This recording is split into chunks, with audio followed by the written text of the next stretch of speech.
Underground train restoration. Rampur नाम के गांव में आने जाने के लिए बस एक ही रास्ता था। गांव के नदी पर एक लकड़ी का पुल था जिससे गांव के लोग आना जाना करते थे। उसी गांव में एक मोहन नाम का बिल्डर रहता था जो बहुत ही लालची इंसान था। वो अपने फायदे के लिए किसी के बारे में नहीं सोचता था। एक बार मोहन सोचता है, अरे इस गांव में रोड नहीं है और किसी को इसकी पड़ी भी नहीं है, क्यों ना हो वो लकड़ी का पुल जो है। लेकिन अगर वो लकड़ी का पुल ही नहीं रहा तब तो गांव के लोग रोड के लिए सरकार के पास जाएंगे ही और मुझे ही रोड बनाने का काम भी मिल जाएगा। मुझे कुछ तो करना पड़ेगा इस लकड़ी के पुल का। मोहन ऐसा सोचकर उसी रात लकड़ी के पुल को तोड़ देता है। सवेरे जब गांव के लोग ये सब देखते हैं तो वो बहुत ही परेशान हो जाते हैं। गांव में सभा बुलाकर इस समस्या पर बातें की जाती है। तब गांव का सरपंच कहता है, नदी पर पक्का पुल अभी नहीं बन सकता, लेकिन हम कलेक्टर के पास जाकर रोड की मंजूरी के लिए बात कर सकते हैं। हम नाव से शहर जाकर इस बारे में कलेक्टर से बात करेंगे। तभी गांव का एक आदमी कहता है, हाँ सरपंच जी, गांव में रोड बन गया तो गांव की तरक्की भी हो सकती है। ये अच्छा ही हुआ कि लकड़ी का पुल टूट गया, इस कारण कम से कम गांव में रोड तो बन जाएंगे। ऐसा सोचकर गांव के कुछ लोग और सरपंच कलेक्टर के पास जाते हैं और उन्हें अपनी सारी समस्या बताते हैं। तब कलेक्टर कहता है, आपकी समस्या तो सच में बहुत बड़ी है। आने जाने का कोई साधन ना हो तो सारे काम ठप हो जाते हैं। मैं आपकी बात पर जरूर गौर करूंगा और इस रोड की मंजूरी के लिए जितना जल्दी हो सके उतनी जल्दी मंजूरी दिलाऊंगा, लेकिन इस काम में 7 से 8 महीने लग ही जाएंगे। ये क्या कलेक्टर साहब, 7 से 8 महीने? लेकिन तब तक हमें बड़ी ही मुश्किलों का सामना करना पड़ेगा। हम हमारे काम कैसे करेंगे? मैं आपकी समस्या समझ सकता हूँ, लेकिन मैं इससे ज्यादा कुछ नहीं कर सकता। कलेक्टर की बातों से गांव वाले उदास होकर वापस गांव आते हैं। गांव के बच्चों का स्कूल जाना बंद हो जाता है। बस जरूरी कामों के लिए ही नाव से लोग आना जाना कर रहे थे। उधर कलेक्टर गांव के बारे में सोचता रहता है। रामपुर गांव बाकी गांवों से बहुत ही पिछड़ा हुआ है और अब ये नई समस्या आ गई है। एक कलेक्टर होने के नाते मुझे कुछ तो करना होगा इस गांव के लिए। कलेक्टर ऐसा सोचकर गांव में आता है। वो गांव के लोगों की परेशानी देखकर दुखी हो जाता है। गांव में सरपंच के साथ वो इधर उधर घूम के देखता है। तब उसे गांव में एक रेलवे ट्रैक दिखाई देती है। तब वो सरपंच से कहता है, अरे सरपंच जी, आपके गांव में तो ये पहले से ही रेलवे ट्रैक है और आपने ये बात मुझे बताई नहीं। इससे तो आपकी समस्या जल्दी दूर हो सकती है। अरे कलेक्टर जी, ये तो बस नाम की रेलवे ट्रैक है। कुछ ही दूरी पर ये ट्रैक है, उसके बाद पता नहीं कहाँ गायब हो जाती है। सरपंच की बातों से कलेक्टर उस ट्रैक से चलना शुरू करते हैं। कलेक्टर उस ट्रैक के अंत तक जा पहुंचते हैं। तब कलेक्टर को समझ आता है कि ट्रैक तो अंडरग्राउंड चली गई है। तब कलेक्टर फौरन वहां खुदाई का काम शुरू करवाते हैं। खुदाई करते करते उन्हें वहां एक सुरंग मिलती है जहां पर बहुत सालों से पड़ी हुई एक ट्रेन भी रहती है, जो कि सालों से सुरंग में होने की वजह से खराब हो चुकी थी। ट्रेन को देखकर कलेक्टर बहुत ही खुश हो जाता है और सोचता है, अरे वाह, लगता है अंग्रेजों के राज्य में यहाँ से ट्रेन आती जाती होगी। उनके जाने के बाद किसी ने इस बात पर ध्यान नहीं दिया और ये सुरंग बंद हो गई। मैं एक काम करवाता हूँ, इस ट्रेन का रिस्टोरेशन करवाता हूँ ताकि जल्दी से जल्दी गांव वालों की परेशानी दूर हो सके और वो कहीं भी आना जाना शुरू कर सके। कलेक्टर ऐसा सोचकर अपने खुद के पैसों से अपने आदमियों से कहकर उस ट्रेन का रिस्टोरेशन करवाता है। और जब सुरंग की दूसरी ओर देखा जाता है तो रेलवे ट्रैक सीधा शहर से जुड़ा हुआ रहता है। ये देखकर कलेक्टर और गांव वाले बहुत खुश हो जाते हैं। उधर मोहन को जब ये बात पता चलती है तब वो सोचता है, अरे ये कलेक्टर, ये तो खुद को हीरो समझ रहा है। मेरे सारे प्लान पर पानी फेर रहा है ये। पर जैसे लकड़ी के पुल को तोड़ दिया ना, वैसे ही इस रेलवे ट्रैक को भी उखाड़ फेंकूंगा मैं। गांव के लोगों की समस्या दूर हो चुकी थी, पर मोहन को लोगों की खुशी खटक रही थी। दूसरे दिन ट्रेन गांव से चलने वाली थी कि उसी रात को मोहन उस रेलवे ट्रैक पर जाकर ट्रैक को उड़ाने की कोशिश करता है। पर यह बात गांव वालों की नजर में आ जाती है और वो मोहन को पकड़कर खूब पीटते हैं और उसे गांव से बाहर निकाल देते हैं। सवेरे गांव से ट्रेन चलने लगती है। तब सरपंच कलेक्टर से कहते हैं, कलेक्टर जी, आज आपकी वजह से हमारी सारी समस्या दूर हो गई। आप तो हमारे लिए किसी भगवान से कम नहीं हो। सरपंच ऐसा कहकर दूसरे ही दिन कलेक्टर का सम्मान गांव में करते हैं। इस तरह से अंडरग्राउंड ट्रेन रिस्टोरेशन करके गांव के आने जाने की समस्या दूर हो जाती है और नदी पर पक्का पुल भी बांधा जाता है। इस तरह से अब गांव में आने जाने के रास्ते खुल गए और गांव की तरक्की जल्द से जल्द होने लगी। इसलिए हमें लालच कभी नहीं करना चाहिए और हमारे पद का इस्तेमाल हमेशा लोगों की मदद करने के लिए करना चाहिए। Diesel car restoration. नितेश अपने शेड में जंग चढ़ी डीजल एम्बेसडर कार का रिस्टोरेशन करने के लिए लाता है और जब रिस्टोरेशन करना चालू करता है तब उस कार से उसे किसी जायदाद के पेपर और पैसे और सोने के गहने मिलते हैं। पर उस जंग चढ़ी कार में कहां से इतना सारा माल आया होगा, आइए देखते हैं इस कहानी में। रामपुर नाम के गांव में एक काशीराम नाम का गरीब मैकेनिक रहता था। उसका एक बेटा था नितेश, जो शहर में पढ़ाई करता था। काशीराम का एक खुद का शेड था जहां पर काशीराम गाड़ियां रिपेयर करता और अपने परिवार को पालता था। एक बार नितेश शहर से गांव आता है और अपने पिताजी से मिलने शेड जाता है। काशीराम एक गाड़ी का रिपेयर कर रहा होता है।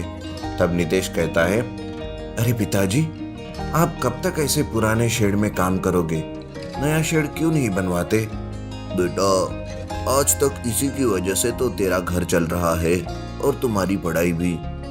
बस एक बार तुम पढ़ लिख कर नौकरी करने लगोगे तो मैं रिटायर तो हो ही जाऊंगा। पर बेटा, तुम ऐसे बीच में ही कैसे गाँव आ गए? कोई जरूरी काम है क्या? पिताजी, वो क्या है कि मेरे साथ मेरे दोस्त भी आए हैं। वो कॉलेज को 2 दिन की छुट्टी है तो उन्हें अपना गांव देखना था। तो क्या मुझे ये गाड़ी मिल सकती है? अरे नहीं बेटा, गांव देखना ही है तो पैदल घूम कर देखो। ये तो कस्टमर की गाड़ी है, मैं तुम्हें नहीं दे सकता। पर प्लीज पिताजी, मैं पूरा ध्यान रखूंगा गाड़ी का। इसे एक खरोच तक नहीं आने दूंगा, प्लीज। अच्छा ठीक है बेटा, लेकिन जल्दी वापस लाना गाड़ी को। और हाँ, पूरा ध्यान रखना इसका।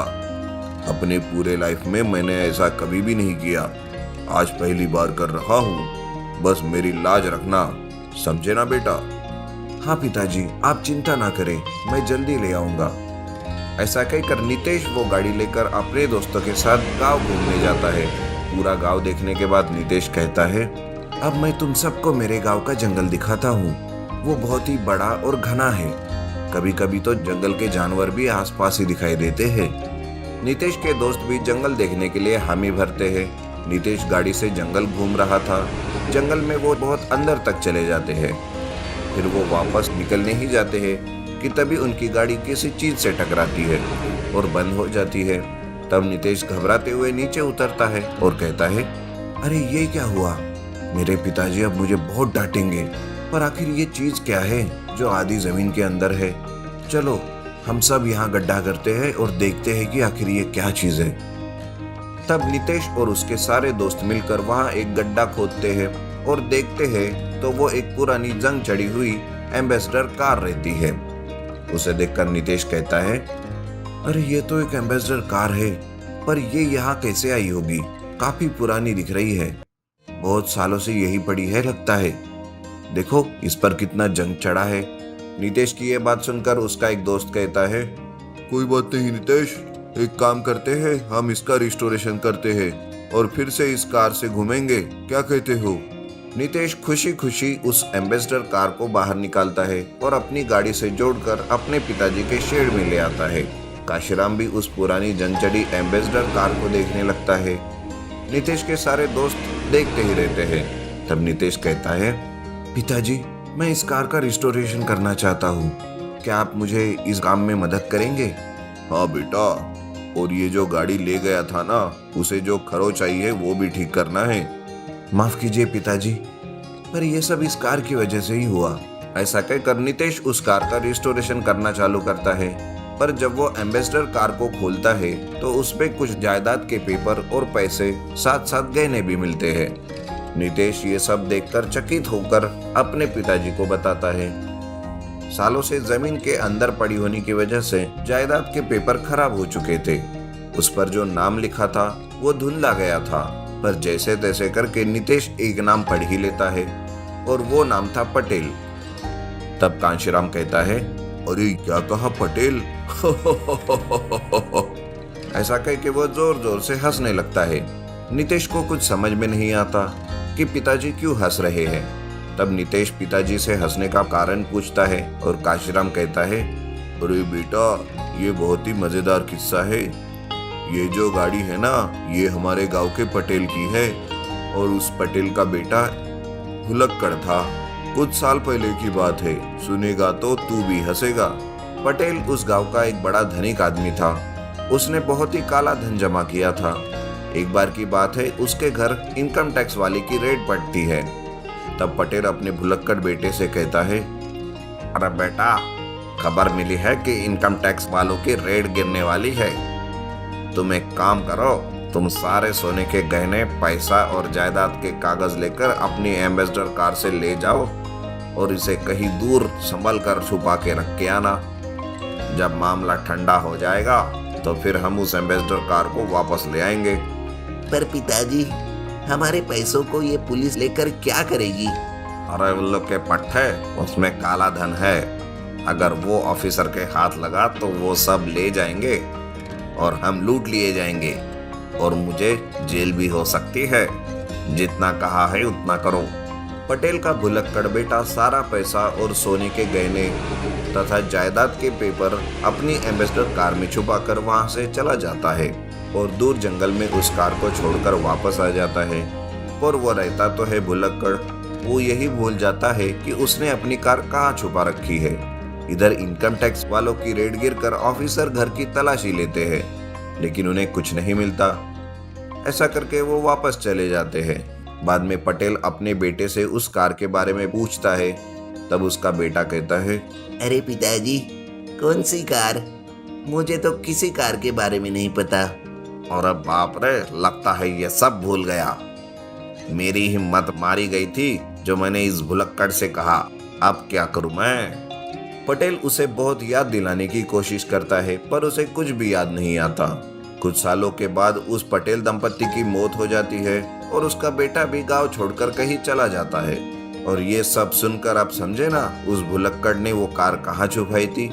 पिताजी की ये बातें सुनकर नितेश भी हंसने लगता है, पर नितेश वो सारा पैसा, सोने के गहने और जायदाद के कागज पुलिस के हवाले कर देता है और उस एम्बेसडर कार को अपने पास ही रखता है और कार का रिस्टोरेशन करके उसे बिल्कुल नया सा बना देता है। इनकम टैक्स वालों की मदद की, इसलिए नितेश को इनाम मिलता है। नितेश उन पैसों से अपने पिताजी को एक नया शेड बनवा देता है।